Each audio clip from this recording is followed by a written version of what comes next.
Olá, sejam bem-vindos ao Podcrea, o podcast do CREA Paraná. Nosso programa é voltado para profissionais das engenharias, agronomia e geociências. Sempre estamos trazendo assuntos que são de interesse público para a sociedade, da sociedade, e hoje é algo que eu acho que diz respeito a todo mundo, basicamente, que é o café, a qualidade do café paranaense. Por isso, para enriquecer essa conversa, temos com dois convidados que são engenheiros agrônomos, são um casal, e tem um grande papel no desenvolvimento da cafeicultura aqui no Paraná. Então, vou apresentá-los. Lorian Voigt Gair, que é coordenadora da 22ª edição do concurso Café Qualidade Paraná, certo? Uhum. Seja muito bem-vindo, obrigado pela presença. Eu que agradeço. E o Romeu Gair, que é coordenador do café do IDR Paraná, certo? Isso. Opa, muito bem-vindo, seja bem-vindo. Acho que a nossa conversa vai ser... Faltou um cafezinho aqui para enriquecer mais. Vou providenciar. Tornar um ambiente mais amigável. Mais alegre. amigável, né? O café tem essa característica, gente, de aproximar as pessoas. Como que é essa visão do café? Da parte cultural mesmo. Paraná, Brasil... existe essa questão do café aproximar as pessoas? Como que você convida um amigo que você faz alguns dias, alguns meses ou até anos que você não vê? Como que você fala para ele? Para ir na sua casa? Vamos tomar um cafezinho. É, exatamente isso. Então é cultural, né? O café, ele traz esse lado amistoso, esse lado prazeroso de estar numa companhia, muitas vezes mesmo sozinho, né? Quando você está muito cansado, o que você diz? Nossa, estou precisando de um cafezinho. Uhum. Nossa, aquele café. Então ele traz esse lado bastante e admirado, né? Por todas as pessoas. Uma grande maioria da nossa população consome café. Assim como também, se a gente está num ambiente de trabalho ali tenso, você chama o colega, agora vamos tomar um cafezinho, vai lá no ambiente do café e aí fica extremamente mais acolhedor o ambiente, e você esquece do trabalho e se anima mais quando você voltar a fazer suas atividades. E trabalhando com café, como é que é a relação de vocês com esse produto? Nós somos bastante exigentes dentro de casa para tomar café. É bem complicado, né? Os amigos já não oferecem mais café para nós, mas a gente passou um pouco do prazer e ele, quer queira, quer não, virou uma profissão, né? Então nós sempre analisamos o café que a gente bebe. Não consegue tomar o café, vamos tomar café, tomar porque tomar. A gente toma, um já olha para o outro e fala, nossa, esse aqui tem frutado, olha, esse tem um chocolate. E vocês conseguem perceber? Essa percepção, ela é bem clara na hora que você está tomando? Como é que foi essa descoberta para vocês? Quanto melhor for o café, né, quanto mais ele for de uma qualidade mais fina, essas percepções elas se tornam mais claras. Então, se você tem cafés com pontuações mais altas, acima de 86, 87 pontos, quase todo mundo já tem essa percepção, né? Chega a 90 pontos, todo mundo vai sentir aquele sabor, né?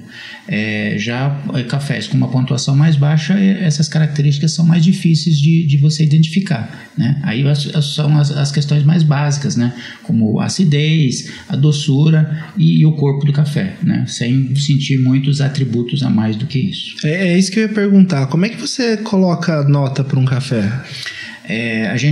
Se o café ser considerado especial hoje, ele precisa ter uma nota de 80 pontos. Uhum. Esse 80 pontos é um café que não tem defeito, né? Ele tem o principal defeito nessa linha de cafés que você vai entrar na linha dos cafés especiais é a astringência, que é aquele sabor de banana, caqui, amarrento, né? Ele fecha as papilas e aí ele não te deixa sentir a doçura. Então, ele deixa de ser um café especial. A partir do momento que um café não tem essa astringência, que não fecha as suas papilas, ele deixa você sentir os sabores do café, é que a gente tem a pontuação que começa em 80 pontos. Cafés normais, aí com uma finalização seca, com pouco corpo, vão aí até 83, 84 pontos.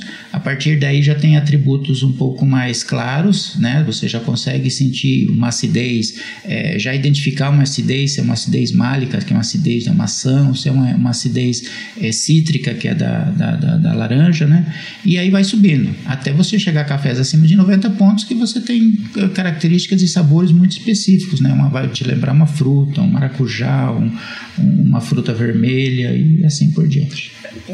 Para chegar a tudo isso, né, nós fizemos vários cursos, nós somos treinados para ter uma memória, né, desses atributos, desses sabores, desses aromas. E fizemos cursos, somos classificadores e degustadores oficiais, né?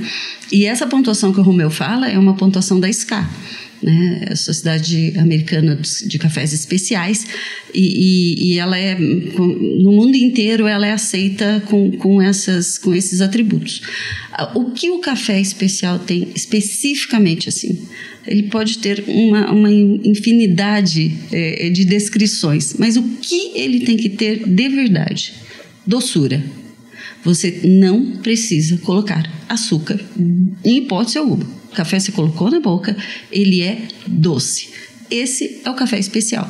Depois, todos os outros atributos ou sabores, eles vão por região. Aí são várias. A forma de trabalhar esse café, até a torra e todas essas outras questões. O que o café especial tem? Doçura. Natural. Não adoçada. Né? Essa é uma curiosidade, duas curiosidades que eu tenho. Eu vou trazer a primeira. Você falou sabor de maçã, laranja. Não quer dizer que essas frutas elas estejam presentes na produção do café. É o sabor que lembra? Como é que é essa categorização? Quando você vai provar o café, você tem uma planilha. Eu sempre falo que é muito matemático, né? Então você tem uma intensidade de acidez, você tem uma intensidade de doçura, você tem uma intensidade de corpo, e você vai dando notas a isso. Quando você vai trabalhar o aroma e o sabor, eles têm uma rosa, né, rosa de sabores. Um diagrama, né, em que você define a base desse café. Ou ele é um chocolate amendoado, e aí quando você coloca na boca, você percebe realmente, né? Porque que tem traz aquela sensação de que, nossa, tem um chocolate mesmo. Tem a ver com memória. Com a memória, com certeza. Então, essa questão de o que tem esse café e como ele aparece no café, ele é realmente a sua produção. Então, o tempo de maturação que levou esse café, muitas vezes a variedade, o local de produção, a latitude que está esse café. São várias questões que interferem na constituição desse grão, né? Nós temos cafés com mais cafeínas, com menos cafeínas, e tudo isso faz com que esse balanço do grão traga esses sabores e esses aromas. Então, mel, garapa, são todos esses sabores que nós falamos até agora, nós encontramos no nosso café do Paraná. E nós temos, assim, a cada dia que passa, com a especialização, principalmente do mercado, né? O mercado querendo cafés diferentes, os nossos produtores também estão fazendo cafés com mais capricho e trazendo isso com mais nitidez. Porque, isso não existia, então, quando não se falava de café especial, esses sabores não existiam? Claro que eles existiam, mas não tinha ninguém, nem para exigir no mercado, nem para classificar desta forma. Então, assim, ele já é uma composição do café, não é nenhum aditivo colocado nele. No exemplo que você colocou, eu tinha dito antes, né, na questão da acidez, você colocar uma laranja é fácil, né? Você põe uma laranja, você sente uma acidez, né? É a acidez cítrica. Se você põe uma maçã, principalmente uma maçã Fuji, ela tem acidez. Qual a acidez que ela tem? É a acidez málica. Vamos já para um defeito. Você pode ter bebidas que têm acidez acética, vinagre. São todos acidez. A Coca-Cola, você toma Coca-Cola, ela tem acidez, ela é ácida e ela é fosfórica. Então existe uma base de acidez que já são pré-classificadas e você vai sentir os sabores no café que você está tomando. Entendi. E aí você consegue identificar. Bom, vocês trouxeram outro ponto que me chamou a atenção. Café é doce, tem que ser doce. O especial, sim. O especial. Só que no mercado, quando você faz um café em casa, o café normalmente ele é mais amargo. Por que o café que a gente compra no mercado é amargo e o café especial é doce? Na produção do café, né, como ela falou, se você caprichar mais, ou dependendo do que você fizer no café, você vai ter qualidades diferentes. Como eu disse, até nesse momento a gente só trabalhou as características de cafés especiais. Abaixo de 80 pontos, você tem todos os cafés que você tem no mercado, que não são especiais, são abaixo de 80 pontos. E aí a gente tem uma outra classificação, né? Você pode ter uma classificação da bebida original do café, da matéria-prima. Então o produtor colheu o seu café lá. E aí os produtores ou quem mexe com café vai estar mais habituado a escutar isso que eu vou dizer agora. Você tem cafés que são classificados de bebida mole, né, dura, riada, rio e até riozona. O que faz essa classificação desses cafés? Então o produtor colheu o café. Esse café caiu no chão, sofreu fermentação, de certa forma ali ele sofreu uma ação de micro-organismos que produzem uma substância que a gente chama iodoformio, né? Que é um gosto de remédio. Dependendo dessa intensidade desse gosto de remédio, o café vai beber rio ou riado. Se for se for mais leve esse sabor, ele vai ser riado. Se ele for mais forte, ele é rio. É uma característica de sabor que nesse processo aí de fermentação há o consumo de açúcar, né? Então aquele açúcar que é lá no café especial ele não vai existir, além de outros sabores desagradáveis. Se o produtor colhe direitinho lá da roça e ele não deixa o café fermentar, né, naquela fermentação natural, ele acaba tendo um produto que pode ter duas classificações, ou ele é duro ou é mole. Essa diferença também está relacionada ao açúcar. A bebida dura é porque no processo de produção veio grãos verdes naquele lote que ele colheu. Então ele colheu lá, não colheu só o fruto maduro. Por uma questão de custo, né, de mão de obra e tal, e tempo, ele acaba colhendo o maduro e o verde junto. Nesse processo dele trazer o grão verde junto, o café vai ter aquele sabor que eu falei inicialmente, cafés abaixo de 80 pontos, que tem um sabor adstringente, que lembra caqui amarrento ou banana verde, e que te fecham as papilas, né, como tinha falado novamente. E dessa classificação é um café de bebida dura.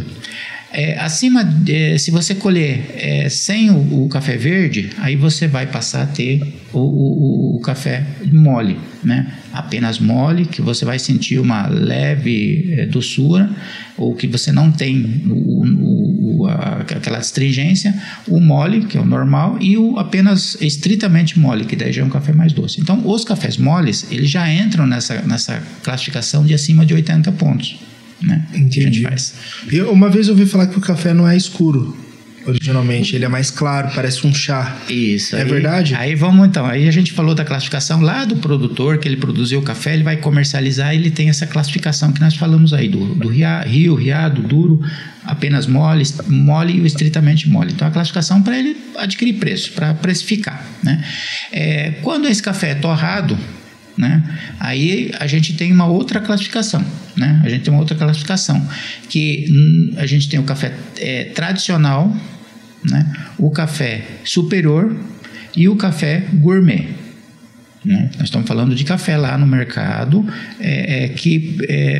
ele é de consumo no dia a dia.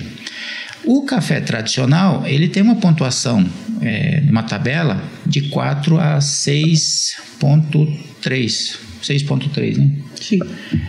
Esse café é um café que normalmente ele tem um sabor não muito agradável, né? Ele tem a astringência e ele é uma mistura de cafés. No Brasil, a gente tem duas espécies de cafés que são cultivadas. Nós temos o café arábica, No Paraná só se produz café arábica e a outra espécie é o café conilon, o canéfora, Coffea canéfora. Tem variedade chamada conilon e o robusta, e eles são cultivados principalmente em regiões mais quentes, como na parte baixa, no estado do Espírito Santo, ele é muito produzido, e em Rondônia. Rondônia, 100% do café produzido é Coffea canéfora. Esses cafés são cafés que não tem esse aroma agradável que quando a gente está acostumado a fazer um café e aquele aroma doce, ele não tem isso. Mas em compensação, ele tem muita cafeína. Uma das exigências que as pessoas fazem para tomar café é que tenha cafeína, né? Busca pelo prazer de se manter atento, e aí busca pela cafeína. Esses cafés de baixa qualidade, normalmente ele é mistura de arábica com esses cafés chamados de robusta ou conilon. E normalmente também são colocados ali também cafés com defeitos, né? Normalmente os cafés arábicas, principalmente a arábica, quando você tem o processo de produção, eles são separados, os grãos perfeitos e os grãos defeituosos, né? Não vamos entrar aqui nos defeitos, mas são grãos defeitos. Normalmente o café de melhor qualidade é exportado e nós acabamos consumindo esse café por uma questão de custo, né? Mercado, preço. Quando você tem defeitos no café e você fizer uma torra como a gente estaria acostumado a torrar no café especial, onde a gente está buscando doçura e enaltecer essas características que a gente não quer perder, nesse café, normalmente o consumidor quer o quê? Ele quer rendimento. Então ele quer um café que primeiro que tem que esconder, ele tem que abafar aqueles defeitos e ele tem que render. E aí a gente tem um café que normalmente é mais torrado, principalmente os extra fortes, né? Então tem pessoas que falam, eu quero um café extra forte. Ele não está buscando doçura, ele está buscando o prazer de tomar café e depois acaba buscar a cafeína e acaba colocando açúcar, né? Acima do tradicional a gente tem o superior, que é um café, como eu disse anteriormente, que você tem astringência, que você não consegue diferenciar muito o sabor doce, e aí a gente tem no mercado lá a característica, essa classificação ela é dada pela Associação Brasileira das Indústrias de Café, que ela separa então café em tradicional, superior e gourmet. E aí acima de 7 pontos você vai ter os cafés então já com certa doçura, que são denominados gourmet. Então, como você perguntou, por que tem alguns cafés que são mais escuros? É porque você tem uma torra mais forte que normalmente é utilizado nos cafés tradicionais para você esconder os defeitos. Entendi. E os cafés que participaram do concurso, eles não tem que esconder defeito, ali é a qualidade mesmo, né? O concurso ele é regido primeiro por uma resolução do secretário de Agricultura do Estado do Paraná. Eles baixam uma resolução e se institui o concurso Café Qualidade Paraná. E a partir dessa resolução é feito um regulamento. E neste regulamento são definidas a forma e o tipo de amostra que nós precisamos que será esse concurso. Então, assim, o nosso concurso ele define quantos defeitos poderá ter cada amostra. Uhum. Então, ele poderá ter 12 defeitos. É muito pouco.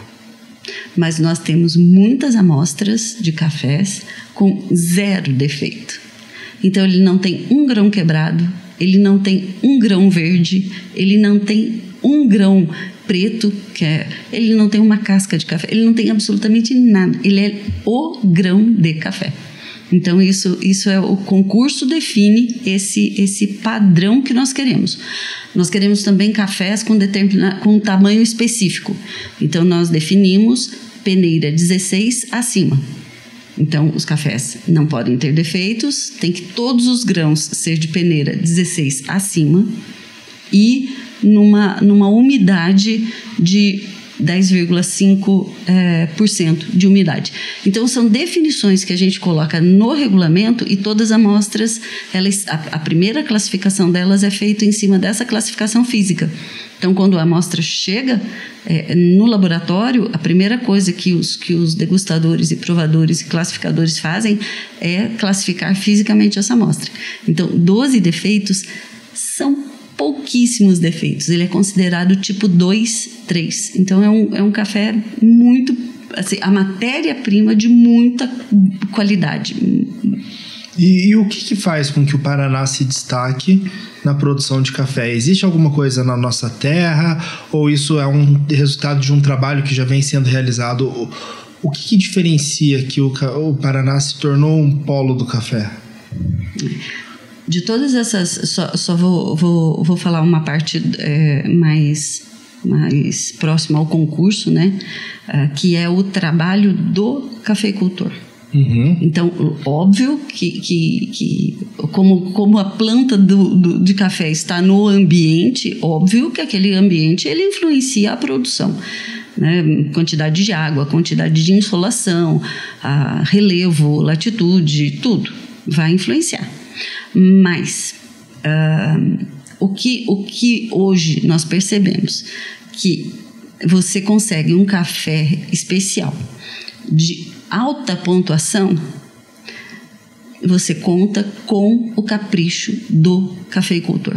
Uhum. Aquele produtor que realmente tem a sua propriedade organizada, caprichada, não mistura lote, tem todo um trabalho de separação de tudo isso, ele faz com que o café ele já tenha, vamos dizer assim, uma linha de produção de cafés especiais. Eu sempre brinco que eu falo assim, que o produtor ele aprendeu a fazer café especial, né? Então essa pontuação, óbvio que a produção dele não é 100% especial, não existe isso. Né? Lá no pé, o pé de café não vai dar só grãos maravilhosos, né? Tem as interferências todas e ainda depois da secagem e tudo mais. Mas o capricho do produtor, depois de 25 anos, né? Trabalhando, mexendo, vendo café, assim, esse referencial do produtor, de como ele conduz a sua produção, é o que me dá mais certeza de que realmente o café ele está indo por um caminho de não tem mais volta, porque ele aprendeu a fazer café especial e ele não vai querer fazer café ruim, uhum. Né? E porque ele agrega valor. Mas tem o outro lado, né? Que é o lado da produção, que aí o Romeu pode colocar, né, com mais principalmente o que está no ambiente, que falam de terroir, né? De todos esses, né? Que é o que daí é essa ligação entre o ambiente e a produção. Tá, a gente vê o aspecto cultural, então, né, que é a questão do cafeicultor, que é mais humana, digamos assim. Exatamente. Agora a gente vai para a parte técnica. Isso. O Paraná ele já foi o maior produtor brasileiro o estado com maior produção, né? Já produziu 50% do café no Brasil, que era produzido no Brasil, era produzido no Paraná. Em outros tempos, Londrina era a chamada capital do café. E nessa mesma época chegou a produzir 30% da produção mundial, né? Esse tempo não se exigia muito a questão da qualidade, o importante era a quantidade, né? Com o advento de alguns fatores, né? Tanto econômicos como também climáticos, né? Como a famosa geada de 75, houve uma migração do café do Paraná para o estado de Minas Gerais. Talvez com mais tecnologia e o clima mais favorável, eles acabaram trabalhando, e hoje a exigência mundial dos cafés de melhor qualidade é maior do que existia antigamente. Por outro lado, daí o Paraná reduziu muito a área, né? E os produtores aí começaram também a se especializar. E aí houve a opção do concurso divulgar os cafés, né? Esse é o grande objetivo, né? Que o Paraná sempre foi chamado de que sempre produziu café de baixa qualidade. Isso produzia café de baixa qualidade, mas no meio ali tinha café de qualidade melhor. Só que esse café de qualidade melhor não aparecia, porque ele era acabado misturando e aí virava tudo café ruim. E nos últimos anos o concurso tem trabalhado para mostrar tanto para a sociedade, para os nichos de mercado, que o café do Paraná tem qualidade. O que faz um café ter um sabor diferenciado, se é floral, se é garapa, como a Lourinha falou, que é uma característica aqui do Paraná, é que os cafés têm sabor de melado, cana-de-açúcar, né? Vão muito nessa linha, né? E que às vezes você tem cafés de outras regiões que têm outros sabores, né? E nunca você vai ter um café que a gente chama buquê floral do Quênia ou da Etiópia, você nunca vai ter aqui no Brasil, né? Por quê? Porque é uma característica daquele solo, daquela variedade, daquele clima, e dependendo do ano também isso pode influenciar, né? E o que a gente quer, principalmente com o concurso, é que os produtores identifiquem os seus cafés de qualidade, né? Que a sociedade, por isso que tem essa divulgação desses cafés, né? Que a gente quer que a sociedade experimente o café e comece a valorizar o que a gente tem aqui no Paraná. E, por outro lado, os produtores também, como a Lourinha falou, que é o capricho e a dedicação, eles precisam buscar mercado para isso. Como o café commodity, o café normal, normalmente o produtor vai lá e entrega o café, né? Vai ver o preço, quanto você me dá no café? Enquanto que os produtores de cafés especiais, eles já vão buscar cafeterias e falam, esse meu café vale tanto, né? E vai buscar as cafeterias que têm interesse para aquilo, então tem que buscar nicho. Então é uma forma diferente também de encarar o mercado. Falando em mercado, existe mercado para engenheiro agrônomo que quer trabalhar com café aqui no Paraná? Existe, né? Vamos dizer, se a gente tiver uma expansão de área, o engenheiro agrônomo vai fazer essa diferença de trabalhar a técnica do café desde o preparo do solo até lá no final na xícara, né? Então a gente pode ver que o engenheiro agrônomo ele pode atuar em todas as fases, as fases, né? E aí o engenheiro agrônomo é fundamental para você ter uma cafeicultura tecnológica, vamos falar, de qualidade. E ontem foi a premiação do café qualidade. A entrega oficial dos melhores cafés que foram premiados no concurso lá em novembro, foram entregues ontem para os patrocinadores Master. Legal. E eu ouvi alguém comentar que existe várias engenharias ali no café, né? Vocês concordam com isso? Existe desde a engenharia mecânica, da máquina que faz a colheita, o engenheiro agrônomo que está ali acompanhando todo o plantio, o engenheiro elétrico, a torra do café. Sim, então, engenharia e café tem tudo a ver uma coisa com a outra? Vocês acreditam nisso? Sim. Eu acho que o mundo tem a ver com engenharia, né? Por isso que eu sou engenheira agrônoma. E você esqueceu um engenheiro fundamental nesse processo, que é o engenheiro de alimentos. O engenheiro de alimentos, olha só. De alimentos. Que é o final dessa nossa cadeia aí, que traz todos esses sabores aí, né, para a xícara, ou que enaltece, né? Mas eu vejo que a engenharia não é uma questão ela tem o seu lugar, né? E ela quando trabalhada de forma correta e intensa, né? Não é só contar uma história, não é só chegar lá e falar, tem que fazer assim, mas a hora que você realmente aplica a técnica em qualquer fase da produção de café, em qualquer fase, desde você escolher o lugar que você vai, que daí tem a questão climática, agrometeorológica, a questão de lombar, de relevo e tudo mais. Face norte, quer dizer, então assim, toda essa até o final da xícara mesmo, né? A engenharia ela faz diferença e ela traz resultado positivo. Então, quando você diz assim, eu produzo, a gente escuta, né, o produtor, eu produzo café, mas eu não tenho assistência, eu não tenho, eu vou vender o meu café, mas vendo, né, não vendo, entrego lá. E quando ele não tem esse apoio profissional, com certeza ele perde dinheiro. Então, é uma aposta lucrativa para o produtor. Então, eu acho que ele tem espaço realmente, né?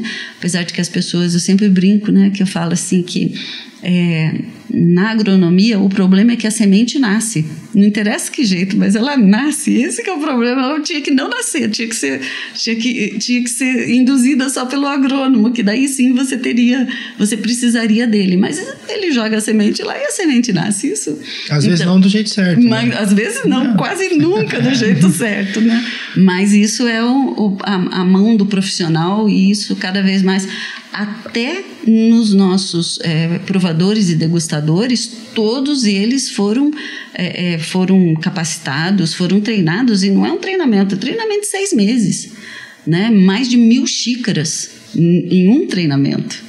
Daí fora os outros todos que eles fizeram, que nós fizemos. Então é uma sequência de se profissionalizar para realmente tirar o maior proveito daquela, vamos dizer assim, daquele elo da cadeia, né? Não só da cadeia geral, mas da cadeia produtiva também, né? Esse café aqui, nesse quesito aqui, ele precisa... As questões de trabalhar o café, hoje existiam as peneiras eletrônicas, que você separa o café. Então, assim, a tecnologia... Ela não veio simplesmente como uma fase passageira, não. Ela veio para ficar, e o profissional que está aderido, e o produtor que realmente reconhece esse valor dessa tecnologia, ele vai estar no mercado com mais facilidade. Os torradores hoje são muito tecnificados, né? E um torrador, ele é feito por um engenheiro mecânico, um engenheiro eletrônico, porque hoje a gente tem muita informática ali ligado também, né? No campo, a questão das cultivares, para você ter melhor qualidade, né? Na busca de melhores qualidades, com adaptação, sustentabilidade, tem a peça fundamental do melhorista, que normalmente é um engenheiro agrônomo, né? O pesquisador, que vai fazer com que aquela cultivar se adequa, ela se saia bem num determinado clima, numa determinada região, num determinado tipo de solo, né? Pessoal, Tem espaço, mas a gente não tem mais tempo. Passa muito rápido quando a gente vê a gente tá conversando, e eu queria saber bem mais coisas sobre café, mas eu acho que vou até falar pro pessoal deixar nos comentários aí as dúvidas, que daí a gente vai atrás e responde quem tiver mais dúvidas sobre café. Mas agradecer a participação de vocês aqui, acho que foi um papo enriquecedor. Eu tenho uma última pergunta, assim, quase uma brincadeira, mas é possível dormir depois de 1.000 xícaras de café num treinamento? Por isso que a gente só sorva o café, né? A gente não engole. Então, quando você prova café, a gente não engole, né? Então, tipo sommelier de vinho. Entendi. Bom, pessoal, muito obrigado